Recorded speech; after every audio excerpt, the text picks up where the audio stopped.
প্রত্যেকটা মানুষের জীবনেই কিছু না কিছু অপূর্ণতা থেকেই যায়, যে অপূর্ণতাটা সারাটা জীবন তাকে কুরে কুরে খায়।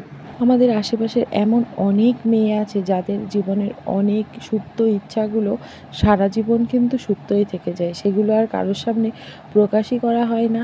তো যাই হোক, এটা নিয়ে আর মন খারাপ করে লাভ নেই, কারণ এটা বরাবর হয়ে আসছে, এটা এক প্রকার অভ্যাসেই পরিণত হয়ে গেছে।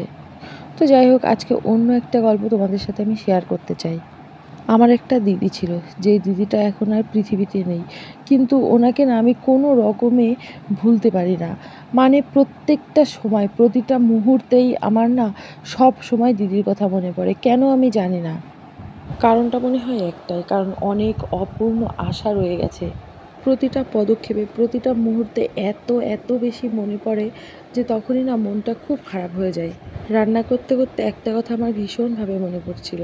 দিদি সবসময় দাদাকে বলতো, যখন শুনুর বিয়ে হবে তখন ওর বাড়ি যাবা, ও তোমাকে খাসির মাংস রান্না করে দেবে, তারপর বড় বড় মাছের মাথা রান্না করে দেবে।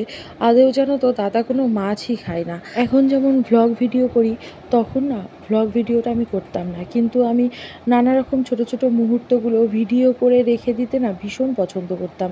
এমনিতেই ছোটোবেলা থেকে আমার ডায়েরি লেখার ভীষণ শখ ছিল। তারপর থেকে ফোনটা, যখন স্মার্টফোনটা আমি হাতে পেয়েছিলাম, তখন থেকে না নানা রকম খুশির মুহূর্ত, দুঃখের মুহূর্তগুলো না ক্যাপচার করে রাখতাম, যেগুলো এখনও আমি মাঝে মধ্যে বের করে দেখি। আমার মনে হয় সে কারণেই আমি ভুলে উঠতে পারছি না। আজকে আমার সাথে সবাই আছে, সবাই আছে, শুধুমাত্র আমার দিদি আমার সাথে নেই। কেন জানি না আজকের দিনে দিদিকে ভীষণ মনে পড়ছে। দিদি আমাদের ছেড়ে চলে যাওয়ার আগে যখন প্রচণ্ড অসুস্থ হয়ে পড়েছিল, তার ঠিক 15 থেকে 20 দিন আগে আমাকে বলেছিল, চল আমরা সবাই মিলে বোনের বাড়ি থেকে ঘুরে আসি।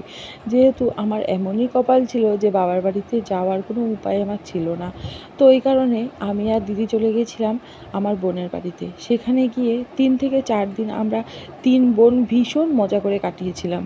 দিদি তার আগে থেকেই খুব অসুস্থ ছিল, কিন্তু আমাদেরকে একসাথে এক জায়গায় রাখার জন্য আমাদের সঙ্গে গিয়েছিল দিদি, মানে আমাদের ঠাকুমা। কিন্তু আমাদের কাছে মায়ের আগের স্থানটাই আমরা দিদিকেই দিয়েছিলাম। বোনের বাড়ি কাটানো মুহূর্তর অনেক ভিডিও আমার কাছে আছে, যেগুলো এখনও আমি দেখি।